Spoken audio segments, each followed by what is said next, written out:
রক্তক্ষয়ী গণঅভ্যুত্থানে ২০২৪ সালের ৫ আগস্ট শেখ হাসিনা সরকারের পতনের পর দাবি ওঠে পুরো ব্যবস্থা আমূল পরিবর্তনের।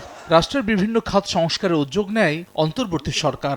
অক্টোবরে প্রথম ধাপে গঠিত ৬টি সংস্কার কমিশনের প্রতিবেদন জমা পড়ে ফেব্রুয়ারি মাসে।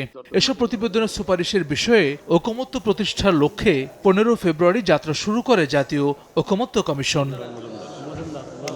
সংবিধান, নির্বাচন ব্যবস্থা, বিচার বিভাগ, দুদক ও জনপ্রশাসন সংস্কার কমিশনের ১৬৬টি সুপারিশের বিষয়ে ৩৮টি রাজনৈতিক দল ও জোটের মতামত জানতে চায় ঐকমত্য কমিশন। মতামত দেওয়া ৩৩টি রাজনৈতিক দলের সঙ্গে ২০ মার্চ থেকে ১৯ মে পর্যন্ত ৪৫টি অধিবেশনের মাধ্যমে প্রথম পর্যায়ের সংলাপ শেষ করে কমিশন।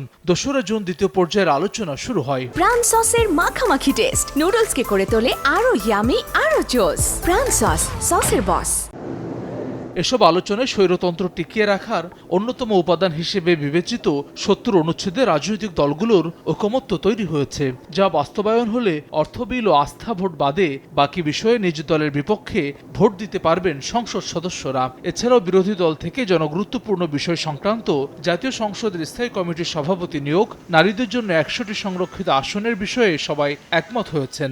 তবে আনুপাতিক উচ্চকক্ষ, জাতীয় সাংবিধানিক কাউন্সিল গঠন এবং প্রধানমন্ত্রীর ক্ষমতা হ্রাস মতো অন্যান্য মৌলিক সংস্কারে বিপরীতমুখী অবস্থানে দলগুলো। দ্বিতীয় দফার দীর্ঘ আলোচনায় এনসিসির পরিবর্তিত নাম সাংবিধানিক ও সংবিধিবদ্ধ প্রতিষ্ঠানের নিয়োগ কমিটির প্রস্তাবেও সায় নেই বিএনপি সহ কয়েকটি দলের।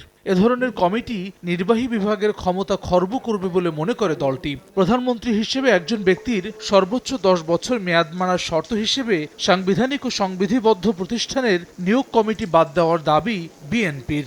অনেকের কাছে এটা ভাবাও কঠিন। যদিও জুলাইয়ের মধ্যেই ঐকমত্য তৈরি করে সনদ তৈরির ব্যাপারে আশাবাদী ঐকমত্য কমিশনের অন্যতম সদস্য বদিউল আলম মজুমদার। কতগুলো আইন কানুন বিধিবিধান পরিবর্তন করে সংবিধানের সংশোধন করে পঞ্চদশ সংশোধনের যেমন দমন পীড়নের মাধ্যমে তিনি সর্বময় ক্ষমতার অধিকারী হয়েছিলেন।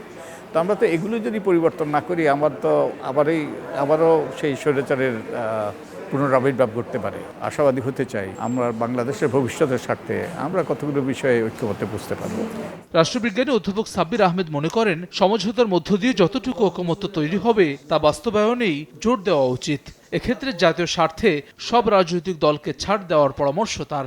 ওনারা যদি ১৬৬টা পয়েন্টই আপনি ঐকমত্য চান, এটা হবে না কোনোদিন। বাংলাদেশ সমঝোতায় দুই পক্ষের মধ্যে যদি আপনি ছাড় না দেয় তাহলে তো এটা হবে না। অ্যাপ্রোচটা থাকতে হবে যে সবই হবে না, কিছু হইলেও আমি কিছু নিয়েই চলার পক্ষে, সামনে এগোনোর পক্ষে। যারা নির্বাচিত হবে, যারা নির্বাচনের বাইরে থাকবে, সবার দায়িত্ব হচ্ছে এইটা। সংস্কার ও বিচার বিষয়ে পর্যাপ্ত অগ্রগতি হলে আগামী বছর রমজান অর্থাৎ ফেব্রুয়ারিতে নির্বাচনের সম্ভাব্য সময় ঘোষণার পর গতি এসেছে ঐকমত্য কমিশনের সংলাপে। সামগ্রিকভাবে বিভিন্ন বিষয়ে একমতে আসতে পারি। হাসান ওয়ালি, সময় সংবাদ, ঢাকা।